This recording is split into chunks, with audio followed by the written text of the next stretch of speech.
ስለምን ጾምን አልተመለከትከንም ይላል። አሁን እና እናንተም ለምንድን ነው የምንጾመው? እግዚአብሔር አይሰማን ችግራችንን መፍትሄ አያመጣልንም እንል ይሆናል።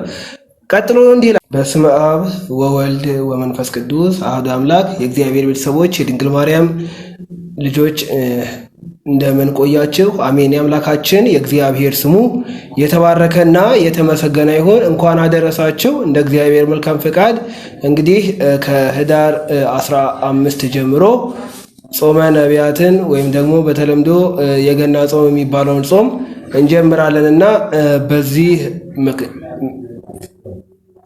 በዚህ ወቅት ምን ማድረግ እንዳለብን እንወያያለን።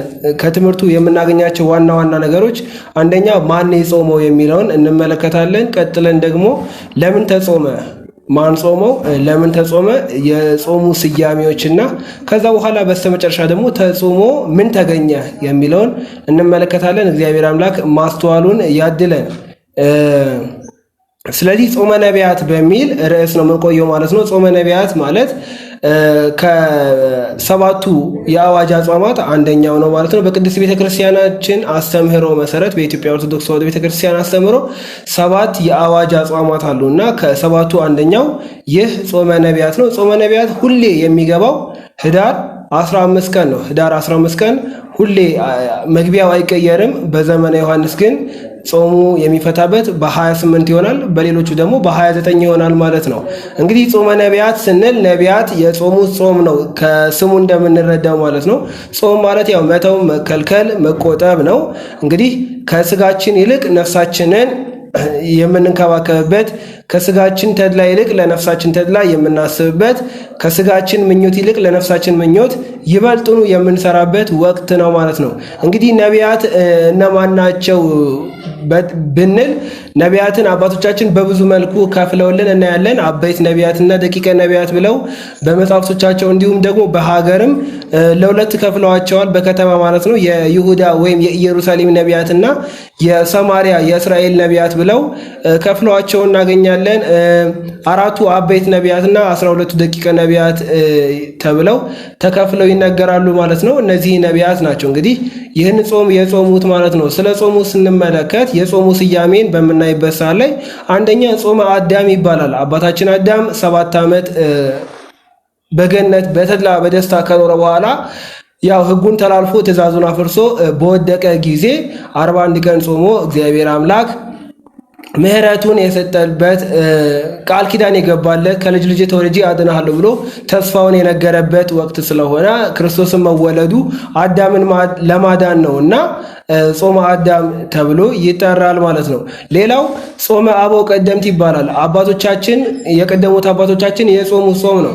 ይህንንም ጾም በኦሪት ዘዳግም ምዕራፍ 9 ቁጥር 9 ላይ አባቶቻችን እነ ሙሴ እንደጾሙት እናገኛለን ማለት ነው። እንግዲህ ከሴት ጀምሮ እስከ ሙሴ ያሉት ዘመነ አበው ይባላል። ሴት ማለት የአዳም ልጅ ማለት ነው፣ የአቤል ምትክና ከሱ ጀምሮ እስከ ዘመነ ሙሴ ያለው ትውልድ ዘመነ አበው ይባላል። በዛን ጊዜ የነበሩ አባቶቻችን ጾመዋል ማለት ነው።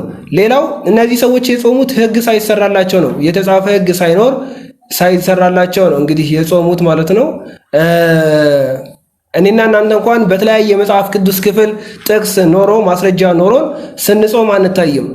እነዚህ ግን የተጻፈ ሕግ አልነበራቸውም፣ የተቀመጠ ሕግ አልነበራቸውም፣ ግን ጾሙን ይጾሙ ነበረ ማለት ነው። ሌላው ቀጥለን የምናየው ነገር ደግሞ ምንድነው? ጾመ ነቢያት ይባላል። ነቢያት የጾሙት ጾም ነው። ቅድም የነገርኳችሁ 16ቱ ነቢያት ጾመውታል ማለት ነው ይህንን ጾም። ከዛ በመቀጠል ጾመ ማርያም ይባላል። ይህ ጾም ማለት ነው እመቤታችን ቅድስት ድንግል ማርያም ክርስቶስን የሚያህል ጌታማ ሳልጾም እንዴት ወልደዋለሁ ብላ አባቶቻችን በነገሩን መሰረት እመቤታችን የጾመችው ጾም ነው። ጾመ ማርያም ይባላል ማለት ነው። ብዙ ጊዜ ጾመ ማርያም የሚባለው የፍልሰታን ጾም ነው። ከነሐሴ 1 እስከ 16 ያለውን ነው። ይሄኛውም ሌላ ስሙ ጾመ ማርያም ይባላል ማለት ነው። ሌላው የህዳር ጾም ይባላል። ከህዳር አጋማሽ እኩሌታ ጀምሮ የምንጾመው ጾም ስለሆነ ማለት ነው። ይህ ምሳሌ ነው። ሚስጥሩ ግን እንደምንድነው ከተባለ የዮሐንስ ወንጌል ምዕራፍ 1 ቁጥር 14 ላይ ወሃደረ ላዕሌነ ይላል። ይህም ምን ማለት ነው? በእኛ ዘንድ ላይ አምላክ ሰው ሆኖ መውረዱን መወለዱን የምንዘክርበት የምናስብበት ወቅት ነውና ጾመ ህዳር ይባላል ማለት ነው። ሌላው ጾመ ስብከት ይባላል። ነቢያት በእኛ ዘመን ይወርዳል በእኛ ዘመን ይወለዳል ብለው ብዙ ትንቢትን የተናገሩበት የሰበኩበት የጾሙበት ወቅት ነው። እንግዲህ በሐዲስ ኪዳን ነብይነት እንዴት ይታያል ቢባል በብሉይ ኪዳን ነብይነት እንደ አንድ የአገልግሎት ክፍል ይታይ ነበረ።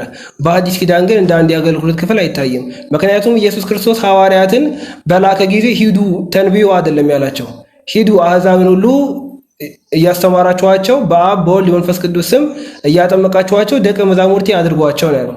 እንግዲህ መስበክ፣ ማስተማር፣ መናገር ነው እንጂ ነብይነት ተብሎ አንድ የአገልግሎት ድርሻ የለም። ይህ ስንል ግን ክርስቶስ ወይም ደግሞ እግዚአብሔር ለሐዋርያ ጸጋ መንፈስ ቅዱስ ሲሰጣቸው የትንቢትንም ጸጋ አብሮ ሰጥቷቸዋል ማለት ነው።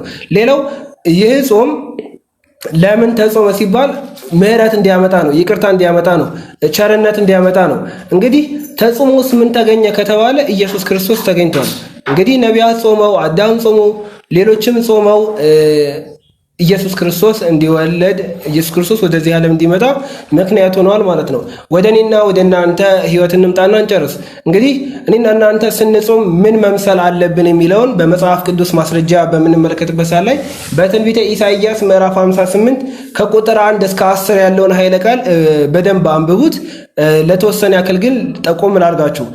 ስለ እውነተኛ ጾም ይላል ርዕሱ ራሱ፣ ስለ እውነተኛ ጾም። አሁን እኔና እናንተ ከነገ ጀምሮ ልንጾም ነው እና ማለትም ከህዳር 15 ጀምሮ ልንጾም ነው። ስለዚህ ምን አይነት ጾም ነው? እውነተኛ ጾም ምን መምሰል አለበት የሚለውን በትንቢተ ኢሳይያስ ምዕራፍ 58 ላይ ቁልጭ አድርጎ የመጽሐፍ ቅዱስ ቃል ይነግረናል። እንዲህ ይላል፣ በኃይልህ ጩህ፣ አትቆጠብ፣ ድምፅህን እንደ መለከት አንሳ፣ ለሕዝቤ ኃጢአታቸውን ለያዕቆብ ቤት በደላቸውን ንገር። ነገር ግን ጽድቅን እንደሚያደርግ የአምላክንም ፍርድ እንደማይተው ሕዝብ ዕለት ዕለት ይሹኛል፣ መንገዴንም ያውቁ ዘንድ ይወዳሉ ይላል። ቀጥሎ እንዲህ ይላል፣ ስለምን ጾምን አለ። ስለምን ጾምን አልተመለከትከንም ይላል። አሁን እኔና እናንተም ለምንድን ነው የምንጾመው? እግዚአብሔር አይሰማን ችግራችንን መፍትሄ አያመጣልንም እንል ይሆናል። ቀጥሎ እንዲህ ይላል፣ ስለምን ጾምን አንተም አልተመለከትከንም፣ ሰውነታችንን ስለምን አዋረድን አንተም አላወቅከንም ይላሉ። እንዲህ ይላል፣ እኛ ስንጾም እግዚአብሔር አይሰማንም ነው። ለምን ከተባለ ምክንያቱን ያቀርበዋል። ሰውነታችንን ስለምን አዋረድን አንተም አላወቅከንም ካለ በኋላ እነሆ አለ በጾማችሁ ቀን ፈቃዳችሁን ታደርጋላችሁ አለ። በጾማችሁ ቀን ፈቃዳችሁን ታደርጋላችሁ። እኔና እናንተ ወገኖቼ ስንጾም የእግዚአብሔርን ፈቃድ ነው ማድረግ ያለብን።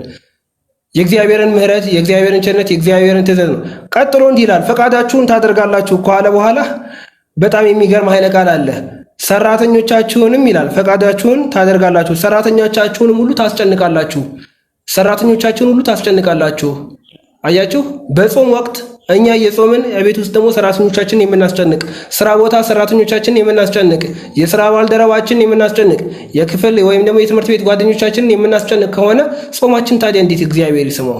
ምክንያቱም መጀመሪያ ጾማችን ላይ መፋቀር፣ ጾማችን ላይ መዋደድ፣ ጾማችን ላይ መከባበር ይቀድማል። ቀጥሎም እንዲህ ይላል፣ ሰራተኞቻችሁን ስለምን ታስጨንቃላችሁ ካለ በኋላ እነሆ ለጠብና ለክርክር ትጾማላችሁ ይላል። እነሆ ለጠብና ለክርክር ትጾማላችሁ። መጾም ያለብን ለጠብ፣ መጾም ያለብን ለክርክር አይደለም። መጾም ያለብን እግዚአብሔር ጽኑ ሰላም እንዲሰጠን፣ እግዚአብሔር በምህረቱ እንዲጎበኘን፣ እግዚአብሔር የልባችንን ቋጠሮ እንዲፈታልን፣ መልካሙን የልባችንን መሻት እንዲሰጠን ነው። ብዙ ሰው ግን በልምድ ይጾማል። ብዙ ሰው ሳይገባው ይጾማል። ብዙ ሰው ከምግብ ብቻ ይከለከላል። መጾም ማለት ከምግብ ብቻ መከልከል አይደለም። ቅዱስ ያሬድ ይጹም ዓይን፣ ይጹም እዝን፣ ይጹም ልሳን ተብሏል። አንደበታችን ክፉ ከመናገር፣ ዓይናችን ክፉ ከማየት፣ ጆሮአችን ክፉ ከመስማት፣ እግራችን ክፉ ቦታ ከመሄድ በዚህ ጾም ሊገደብ ይገባል።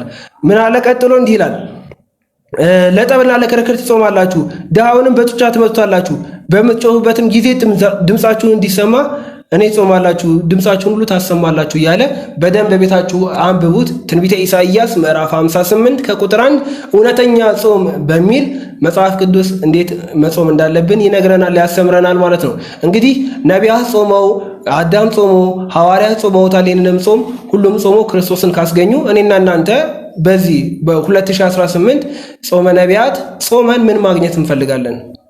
ሰላም፣ ጤና፣ ምሕረት፣ ቸርነት፣ በጎነት፣ የዋህነት፣ ንስሐ መግባት፣ ቅዱስ ሥጋውና ክቡር ደሙን መቀበል፣ የልባችን መልካም መሻት መፈጸም፣ ከጾሙ መብቂያ በኋላ እንዲሆንልን አምላካችን እግዚአብሔር ይፍቀድልን። ያስተማረን የመከረን ልዑለ ባሕርይ ቅዱስ እግዚአብሔር ስሙ የተባረከና የተመሰገነ ይሁን። ወስብሐት ለእግዚአብሔር።